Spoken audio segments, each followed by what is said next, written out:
Welcome, welcome, ladies and gentlemen. Welcome to the Road to 2000. Today I've got you another game, but this game was very quick. It ended very early, so I'm gonna probably review two games on this video. So this one is the first one because it's too short. The game is too short, not the video. The game is too short, so the video is gonna be too short if I review this game only. So I'm gonna review another one too. So let's start with this one.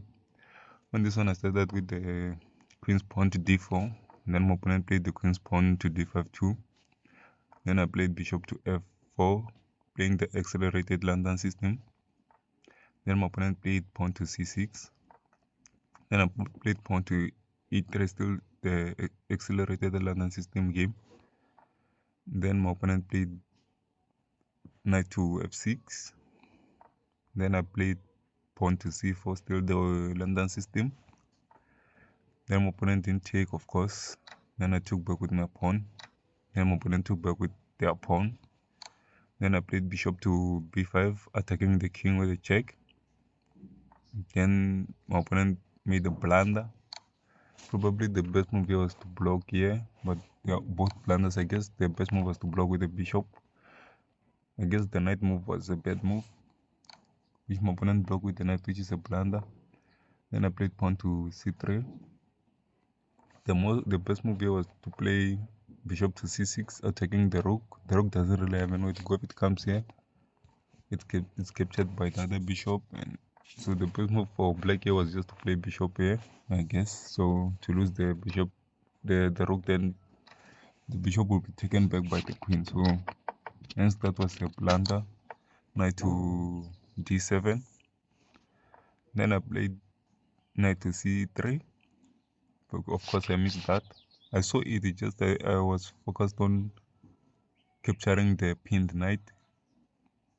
So my opponent played bishop to b7. Then I played knight to f3. Then my opponent played pawn to e6. Then I played knight to e5. My knight finally got there to the pin the knight. Then my opponent made the mistake playing bishop to b4. Probably maybe the best move was to play, but that's also a mistake. The best move was probably to attack the bishop and remove it at that space, because if it goes back, you just attack back with the pawn, and now the knight is no longer pinned, it can capture here. Sorry. So I'll have to move the bishop, and then the knight will have to be captured. So that's why the pawn move was the best move in that position. But my opponent means that played bishop to b4. Then I played bishop to g5, pinning the knight to the queen, so that when I capture the knight cannot be the option to capture back. The queen can only be the option. Then my opponent played bishop to e7, which is another mistake. Then I captured back with the bishop to f6. Then my opponent captures back, then I captured the knight. Of course, the knight can't be captured by the queen because it can be, but my opponent will lose the queen in that position. So, of course, my opponent didn't want to lose the queen. Then just played king to e7. Then I played queen to b3. And then from this state, the game was not over, but I was winning. So the best move was maybe to sacrifice the queen, maybe to capture here. Then when I capture back with the king. So that was probably the best move in that position. But my opponent didn't want to lose their queen, so they just attacked my bishop. Then I just play queen to b4. Then they resign in this position because the game is over. It's checkmate in one, or it's mate in one. After the king moves back, then I just capture it. Then it's a double check, which is a checkmate. So that's how the game played out. So let's get into the next game. So this is the second game. Let's continue. My opponent played the king's pawn opening to e4. Then I responded the king's opening to e5. Then my opponent played the king's knight variation. Then I played knight to c6. Then my opponent played the Royal Lopez or the Spanish opening. Then I responded with the All-Stein's defense, playing pawn to d6. Then my opponent played pawn to h3. Then I played bishop to d7. Then my opponent played pawn to a5. I'm not sure why he's protecting the bishop in this position, but Let's continue. Then I played pawn to a6 attacking the bishop. Then the bishop went back to c4. Then I played queen to f6. Probably the best move in position was to play bishop to e7, but I played queen to f6. Then my opponent castled the king side. Then I castled the queen side. Then my opponent played knight to c3 with the continue with the development. Then I played knight to h6, which is kind of a mistake. I didn't want to play this move. I just kind of slipped playing this move. I wanted to play bishop here, which is the best move in this position, but I didn't play it. Then my opponent played knight to d5, attacking the queen. Then I played queen to g6. Then my opponent played pawn to d3. Then I just took the free pawn there, because the pawn that's protecting that pawn is pinned to the king by the queen. Then my opponent played knight to h4, attacking the queen. Then I played queen to g4.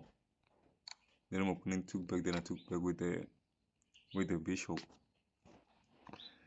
Then my opponent attacked my bishop on f3 with playing pawn to f3. Then I played bishop to e6. Then my opponent played bishop to g5. Then I played pawn to f6, which is a mistake. The best move is to play knight here, but I saw this option, but I hate moving my knights when the game is still in the middle or the game is still in the starting part, because the knights don't really have much spaces when there's still a lot of pieces on the board. So I hate moving them because it really puts them in danger. So I didn't want to have that problem. Then I played pawn instead, but this allows this. But my opponent didn't do this. My opponent went back, but the best move was to capture, and when I capture back, to play knight here with a check. And if I capture back, my opponent captures with the bishop, then I'll move here. Then now I have two double pawns. My pawn structure is ruined, so white will be winning like that because their pawns are still in their they're in their position, so the pawn structure is really strong. So that's why that was the best move in that position. But my opponent didn't play that, of course. My opponent went back to e3, and then I played pawn to g5, covering that square because I didn't want any future problems. Then my opponent played knight to f5. Then I took back with my knight. Then I took back with a pawn. Then I took the knight. But the best move was probably maybe to take this pawn. But I just opted to take the knight because I didn't want any problems. I felt under pressure having those pieces there.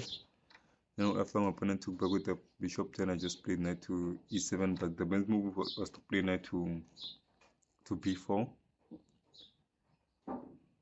Then after I played knight to e7, my opponent played bishop to e6 to the check. Then I moved my king. Then my opponent played pawn to b4. Then I played pawn to h5. Then my opponent played pawn to c4. Then I played knight to c6, attacking the pawn there. I thought my opponent was gonna move the pawn here, which is the best move. But it's an inaccurate move, not the best move. What would be the best move in this position? I think this would be the best move in this position, but the computer says it's inaccurate. So losing the pawn is bad. I'm not sure, because every other move is blunder because you're losing a pawn. Or maybe playing, yes, the best move was to play the rook to b1. Yes, the best move was playing rook to b1 in that position. Then my opponent played bishop to d4, which is a mistake, but doesn't really affect my opponent that much. Then that allows that, of course, I played knight to d4. Then my opponent played bishop to g5, then I took the pawn. Then my opponent played pawn to a5. Then I played pawn to c6. Then of course my opponent has to move the bishop in that position. Then I move my knight, attacking the rook on kind of a fork. But it's not really a fork because the bishop is protected. Then my opponent played move rook to e1. Then I played pawn to h4. Then my opponent played pawn to b5. Then I played pawn to h3. But the best move was to attack the bishop, because after the pawn takes, I capture, and then my pawn structure is strong, or my pawns are strong, protecting the king. So that's why that was the best move. But I was too focused on my on my pawn that's on the end of the board. So and then after moving that pawn, which is a mistake because I lost my opponent to capture, but probably maybe capturing, yes, that's also a mistake. The best move was to capture the pawn there, of course. And after I capture it, then my opponent can capture here. But I'll probably maybe capture the bishop at this position because I'll want to take that bishop. After taking here, I will probably have to take back the pawn. So that's why I wanted to play like that. And after I played them, opponent didn't take, of course. Then they made a blunder, taking the pawn there because this allows this with a check. And after that the king, that's the only square the king can move, which means if there was another piece here, maybe there was a pawn or a bishop, it was checkmate. So then after my opponent played there, just crown the queen. Then my opponent opted not to take back, which allowed checkmate in one, but the best move was to capture here. Then after I capture with my knight, the best move is not to capture back with the rook, is to move the king here. At least my opponent should have one rook to fight, because having no rooks and fighting with your bishop is kind of bad.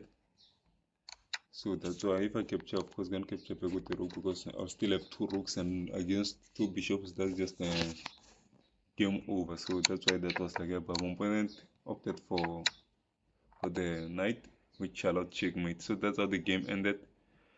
Please, thanks for watching. Please subscribe, hit the notification bell, like, comment, and share to your friends if you can. That's all. Bye bye.